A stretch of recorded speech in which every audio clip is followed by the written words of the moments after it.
अपना radio 96.9 FM में आप सभी का स्वागत है। आप सुन रहे हैं हमारा विशेष कार्यक्रम आपका वोट आपकी ताकत। मैं हूं कविता शर्मा। दोस्तों, आज है 25 जनवरी यानी नेशनल वोटर्स डे। एक ऐसा दिन जो हमें हमारे लोकतंत्र की सबसे बड़ी ताकत की याद दिलवाता है, और वो है हमारा वोट। सोचिए, आपकी एक उंगली की स्याही पूरे देश की तस्वीर और तकदीर बदल सकती है। नेशनल वोटर्स डे सिर्फ एक तारीख नहीं, बल्कि ये हर नागरिक के अधिकार और जिम्मेदारी का उत्सव है। तो आइए इस खास दिन पर जानते हैं कि क्यों आपका वोट आपकी आवाज है और क्यों हर वोट देश के भविष्य का निर्माण करता है। दोस्तों, वोट डालना सिर्फ एक अधिकार नहीं, बल्कि आपकी जिम्मेदारी भी है। हर वोट मायने रखता है, क्योंकि यही हमारी आवाज को ताकत देता है। हमारा देश तभी तरक्की करेगा जब हम सही नेतृत्व चुनने में अपनी भूमिका निभाएंगे। लेकिन उससे पहले हमें ये समझना होगा कि आखिर चुनाव होते क्या हैं और इसके लोकतंत्र में क्या भूमिका होती है। जानकारी दे रहे हैं इस क्षेत्र में काफी लंबे समय कार्य करने वाले श्री अक्षय राउत। श्री राउत ने 38 सालों तक इंडियन इंफॉर्मेशन सर्विस के अधिकारी के रूप में अपनी सेवाएं दी हैं। इनकी 2 ऐतिहासिक उपलब्धियां भी हैं। इन्होंने स्वच्छ भारत मिशन के डीजी महानिदेशक के रूप में इस विशाल अभियान को गति दी और आम लोगों में स्वच्छता और शौचालय के उपयोग के प्रति व्यवहार परिवर्तन लाने में बड़ी सफलता हासिल की।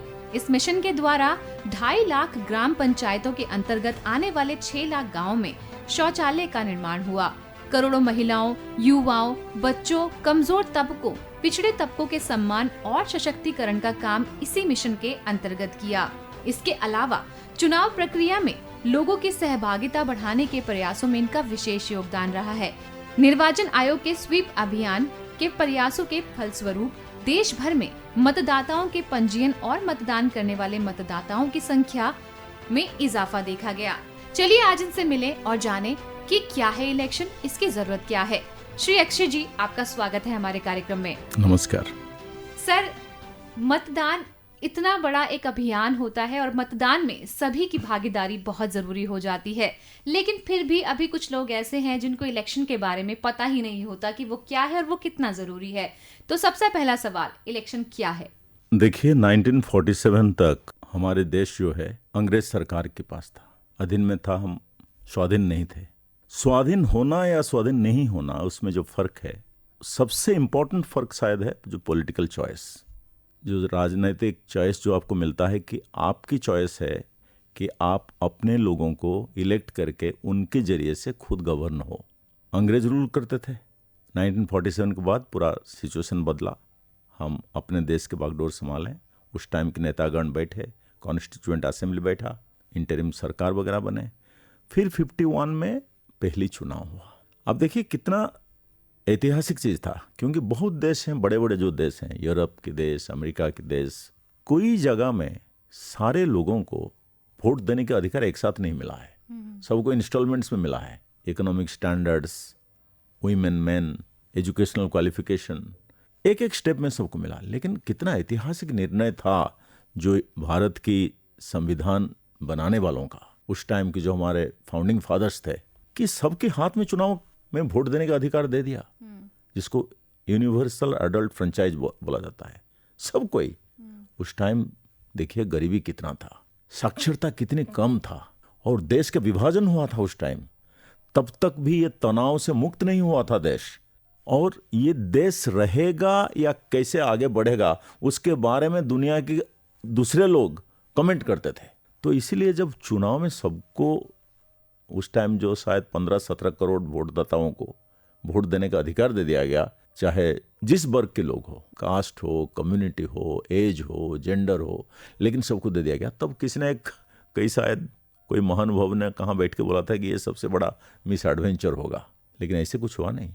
1951 से लेकर आज तक राष्ट्रीय चुनाव लास्ट है 2019, चुनाव आते रहे, होते रहे, हर समय ठीक समय पर और प्रभावी तरीके से भारत में चुनाव होते रहे और लोगों का पार्टिसिपेशन बढ़ता रहा। लेकिन एक खलल आया, मैं आपको बता दूं, क्योंकि वो प्रश्न आपने किया था कि देखा गया कि भाई बढ़िया से चुनाव हो रहा है, इलेक्शन कमीशन ऑफ इंडिया करा रहा है, पॉलिटिकल पार्टिसिपेशन हो रहा है, पार्टीज कर रहे हैं, कोई जो भी इलेक्ट होता है उसको दूसरे लोग नमस्कार करके कुर्सी छोड़ के चले जाते हैं, जो बोलते हैं कि पीसफुल ट्रांसफर ऑफ पावर होता है। लेकिन देखा गया 2009 में हम लोगों ने बैठ के देखा कि चुनाव में लोगों को इतना बड़ा फंक्शनल डेमोक्रेसी है, लेकिन 45, 50, 55, कभी भूल भटके 60%। ये क्यों है, ऐसे क्यों है? तो ये डेमोक्रेसी का कुछ खलल है, डेमोक्रेसी डेफिसिट कुछ है, जो कि भारत जैसा इतना बड़ा देश फंक्शनल डेमोक्रेसी इसको ये अच्छा चीज नहीं है। और जब कैंडिडेट्स का नंबर बढ़ रहा है और वोटिंग का टर्नआउट परसेंटेज कम हो रहा है, जो जीतने वाले कैंडिडेट है उसका हिस्सा में तो बहुत कम वोट आता है, तो कैसा रिप्रेजेंटेटिव है वो, कैसा वो सरकार बना के मंत्री बनेगा? तो इसीलिए एक मुहिम शुरू हुआ कि लोगों को जुड़ने का, और जो भी पंजीकरण जिसको भी होना चाहिए इलेक्टोरल रोल में वो पंजीकृत हो, और जो पंजीकरण किया है वो समय आने पर अपना वोट दे। इसके लिए एक बहुविध मल्टी डायमेंशनल प्रयास जिसको बोलते हैं, चारों तरफ से प्रयास शुरू हुआ 2009-10 से, जिसका नाम आपने कहा स्वीप नाम का, और उसका रिजल्ट जो है अभी दिख रहा है। पिछले 2014 में तो ड्रामेटिक हुआ, उसके बाद फिर 2019 तो रिकॉर्ड टर्नआउट्स होते रहे, खाली लोकसभा इलेक्शन में नहीं, स्टेट के चुनाव में भी रिकॉर्ड पार्टिसिपेशन हो रहा है। लेकिन अभी भी आगे बहुत जाना बाकी, अभी भी 35% लोग वोट नहीं करते हैं। अभी में जैसे शहरी उदासीनता बहुत में हम देख रहे हैं, अभी भी जो पढ़े लिखे वर्ग जो होता है, जो उनको आगे आकर देना चाहिए, उसमें भी कमी है, यंगस्टर्स की कमी है, थोड़ा माइग्रेंट की प्रॉब्लम है। तो मुझे लग रहा है कि अभी भी इस रास्ते में आगे जर्नी करना बहुत बाकी है और कामयाबी मिलेगी।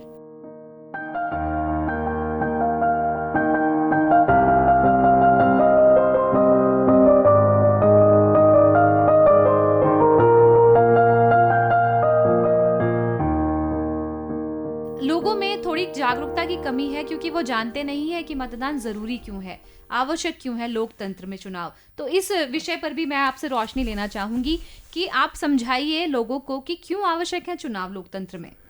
अगर एक तो है चुनाव लोकतंत्र के लिए रास्ता खोलता है, ये भी बोलना सही नहीं है कि चुनाव ही लोकतंत्र है, ये भी नहीं है। और जो लेकिन चुनाव से शुरू होता है लोकतंत्र, बाकी बहुत सारी चीजें जैसे राइट्स का इशू हुआ और अच्छी गवर्नेंस का बात हुआ, प्रेस फ्रीडम की बात हुआ, ये भी लोकतंत्र की, और फ्रीडम ऑफ एक्सप्रेशन, ये सब जो है, फ्रीडम ऑफ स्पीच कैसे रहा, और माइनॉरिटीज को और जो मार्जिनल साइड में जो लोग रहते हैं उनको कितना बात करने का मौका मिलता है, ये सब है डेमोक्रेसी। लेकिन सबकी शुरुआत होता है इलेक्शन से, क्योंकि इलेक्शन से बढ़कर और कोई मेला नहीं है जिसमें कि सब लोगों का वॉइस आता है।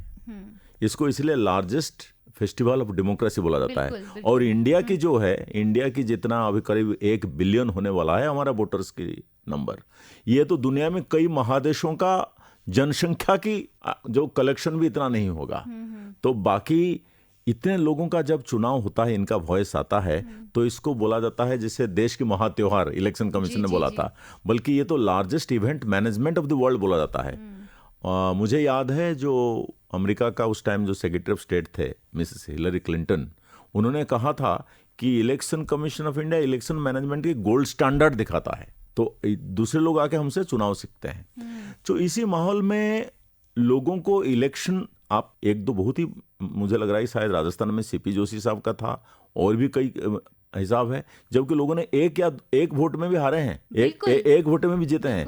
तो सबको वोट देना जरूरी, एक वोट का कीमती बहुत ज्यादा होता है। इसलिए तो नोटा का भी प्रबंध किया गया है कि आपको अगर आए पोलिंग स्टेशन, आपको कोई भी कैंडिडेट पसंद नहीं हो तो none of the above NOTA भी डाल दीजिए, लेकिन जरूर मतदान अपना करिए। और पहले एक था, ये स्वीप का एक फायदा हुआ है सबके साथ मिलकर काम करना। ये इलेक्शन कमीशन का अकेला का काम नहीं है, इसमें सारे डिपार्टमेंट, सारे agency, corporate sector, media, civil society, सबको काम करना है, क्योंकि ये बहुत बड़ी लेवल का मास जागरूकता है।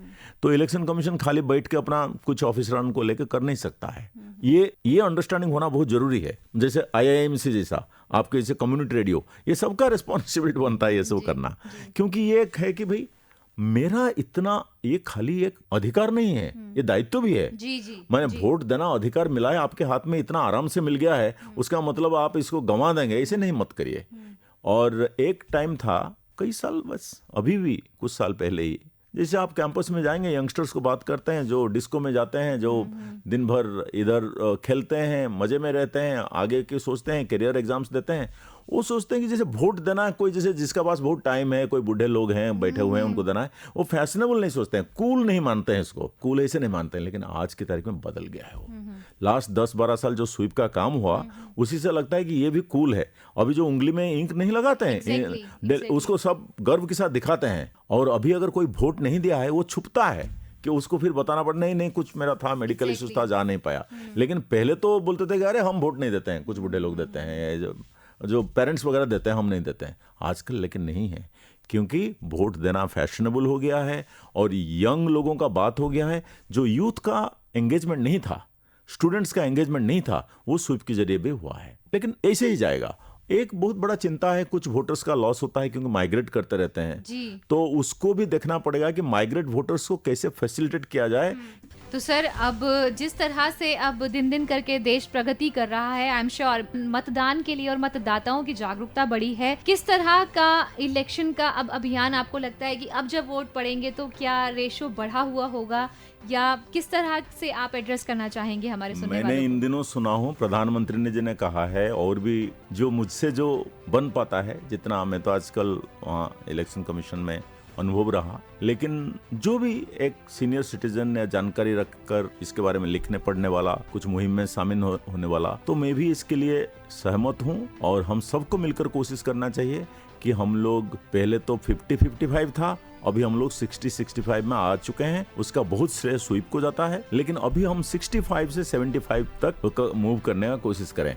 और बाकी जो हमको जो हमारे फाउंडिंग फादर्स का जो गिफ्ट है, जो है यूनिवर्सल अडल्ट फ्रेंचाइज, अगर हम यूनिवर्सल पार्टिसिपेशन करेंगे, यूनिवर्सल टर्नआउट करेंगे, जैसे मैंने कहा था, आपको याद होगा, मैंने कहा था कि जो भी पंजीकृत होने के लिए एलिजिबल है, सब पंजीकृत होना चाहिए, और जो भी पंजीकृत हुआ है सबको वोट देना चाहिए। जी, बिल्कुल सही आपने कहा है। और भागीदारी हम सबकी नजर आएगी भी, और वोट करना हम सबका अधिकार है, क्योंकि हमें ही इस देश में अच्छे अच्छे लीडर्स को लाना है और देश को उन्नति के शिखर पर पहुंचाना है।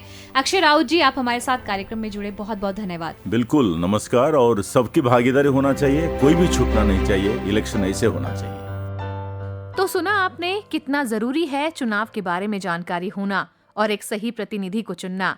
लेकिन लोगों को जानकारी का अभाव रहता है। उनके लिए हमारे विशेषज्ञ ने काफी सरल भाषा में चुनाव के बारे में बताया और समझाया। दोस्तों, नेशनल वोटर्स डे मनाने का मकसद है हर नागरिक को उनके वोटिंग अधिकार के प्रति जागरूक करना और नए मतदाताओं को प्रेरित करना। क्या आप जानते हैं कि पहली बार वोट डालने वाले युवा मतदाताओं के लिए ये दिन कितना खास होता है? क्योंकि ये उनके लोकतांत्रिक सफर की पहली बड़ी शुरुआत होती है। तो चलिए सुनवाएं आपको कुछ पहली बार वोटर बने लोगों की प्रतिक्रिया। मैं अभिनव दिवाकर हूँ। मेरा वोटर आईडी कार्ड बन चुका है और मैं सबसे पहली बार अभी वोट डालूंगा। इस बात की मेरे को एक्साइटमेंट तो बहुत है, क्योंकि मेरा ये सबसे पहला वोट होगा। जैसे जब मैं अपने पहले स्कूल में गया था, वो भी मेरे को याद है, और जब ये मैं पहला वोट डालूंगा, वो भी मेरे को ज़िंदगी भर याद रहेगा। अपने वोट के माध्यम से ही, भले ही एक वोट हो, लेकिन उससे भी मैं अपना देश का भविष्य बदल सकता हूँ।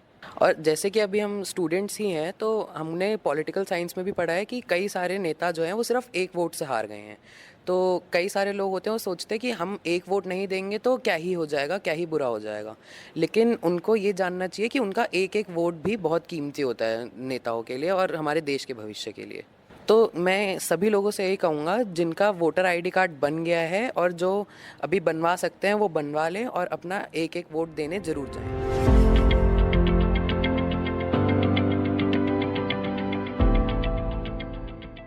करुणा शर्मा।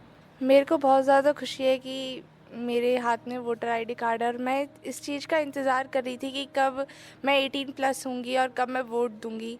जैसे ही मुझे अपने स्कूल से और पेरेंट्सों से इन्फॉर्मेशन मिली, तो मैंने तुरंत अपने पापा को बोला लैपटॉप खोल के, और उन्होंने मेरी बात मान ली और मेरी वोट के लिए तैयारियां स्टार्ट कर दी। और मैं अब इंतज़ार कर रही हूँ मैं कब वोट डालूँगी। इसमें मेरे पापा ने मेरी सबसे ज़्यादा हेल्प करी है, एंड देन टीचरों ने करी है कि हमें वोट डालना चाहिए। एक लोग मतलब जो साइन वगैरह होती है, ये सब होता है इसमें। मतलब मेरे पेरेंट्स ने ऐसा ऐसा बताया था, तो मुझे बहुत एक इंटरेस्टेड कहानी लग रही थी ये सब। फिर मैंने सोचा कि कब मैं 18 की हूँ, कब मैं वोट डालूँ जाके, और कब मैं स्टेटस डालूँ और साइन मैं अपनी उंगली पे नीली स्याही का निशान लगवाऊँ। और जब इस स्कूल से इन्फॉर्मेशन मिली थी मुझे दिन में 1 बजे 2 बजे के करीब, शाम के टाइम मैंने अपने पापा को बोला था और उन्होंने जब ये अप्लाई कर दिया था इस सब के लिए। और जब मेरे हाथ में ये वोटर आईडी कार्ड आया था तो मैं इसको लेके, जैसे रिज़ल्ट आता है मतलब जेई वगैरह का, इसके लिए एक्साइटमेंट होती है, मेरे को बिल्कुल वैसे एक्साइटमेंट थी। लाइन में खड़े होने का क्या महत्व है, और जैसे मेरे पेरेंट्स बताते हैं कि वहाँ पर एक पर्ची निकाली जाती है कि तुमने किसको वोट दिया है, फिर उसके बाद साइन लगता है हाथ पर, उसके बाद आई थिंक फ़ोटो वगैरह भी खींचती हैं। तो मैं उस चीज़ को देखना चाहती हूँ, महसूस करना चाहती हूँ। बिल्कुल नहीं भूलूँगी। इस चीज़ का भी मुझे इंतज़ार है कि मेरे हाथ में सर्टिफिकेट्स वगैरह होंगे और मुझे आगे जाके इस चीज़ के लिए भी मैं बहुत ज़्यादा एक्साइटमेंट हूँ। मैं ये कहूँगी कि हमें एक अपने देश के लिए बहुत अच्छा आदमी चुनना चाहिए जो हमारे देश को आगे बढ़ा सके, जो बेरोजगार है उसको कुछ काम दिला सके, और जो महंगाई है उसको थोड़ा नॉर्मल कर सके ताकि सब लोग खाना पीना ये सब अपना खा लें। मुझे अधिकार है अपनी वोट करने का कि मैं देश का भविष्य चुन सकूं, और मैं अपनी क्लासमेट को नहीं बाकी मोहल्ले पड़ोस को भी मैं अवेयर करूंगी कि वो 18 में हो गए हैं या होने वाले हैं, तो वो वोट के लिए अप्लाई कर दें अभी से ही। 18 प्लस का एक अलग ही वो होता है, और मैं फर्स्ट स्टूडेंट हूँ कि मेरे को ये वोटर आईडी कार्ड सबसे पहले मिल गया है।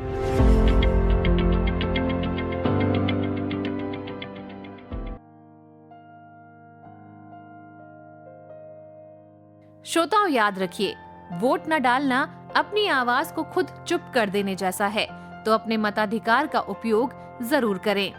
चलिए अब आपको बताते हैं चुनाव से जुड़ी कुछ जरूरी बातें। अगर आपने अभी तक अपना नाम मतदाता सूची में दर्ज नहीं करवाया तो आज ही करें। मतदान के दिन अपने पहचान पत्र के साथ समय पर पोलिंग बूथ पहुँचे। जाति, धर्म या भावनाओं से ऊपर उठकर अपने विवेक से वोट करें। और सबसे जरूरी बात, दूसरों को भी प्रेरित करें, क्योंकि हर एक वोट से लोकतंत्र मजबूत होता है। तो दोस्तों, याद रखिए, आपका वोट आपकी ताकत है। ये ताकत न केवल आपको अपने अधिकारों का एहसास करवाती है, बल्कि आपके देश को बेहतर दिशा में ले जाने की शक्ति भी देती है। नेशनल वोटर्स डे हमें ये सीख देता है कि लोकतंत्र का हर हिस्सा हमसे शुरू होता है। इसीलिए आइए जिम्मेदार नागरिक बने, वोट करें और दूसरों को भी प्रेरित करें।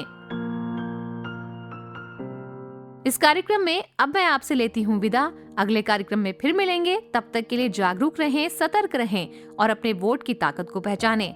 सुनते रहिए अपना रेडियो 96.9 FM। कविता शर्मा को दीजिए अनुमति। नमस्कार।